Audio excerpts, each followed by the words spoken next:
बीड़ी ने साले को गोहनी खराब कर दिया, तेरी बाप का दौलत मारो साले आराम को।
बंदूक नहीं चला सकता हूँ, उसको चलाता हूँ।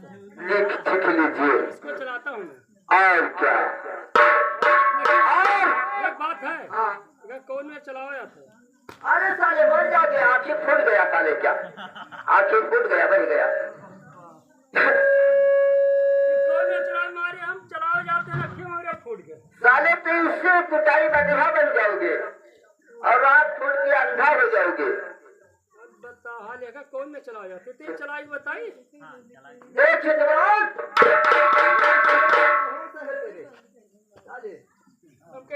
सिखत रहे हम। चल ठीक है मैं जरा आऊँ। जय गोपाल जय गोपाल। जय गोपाल।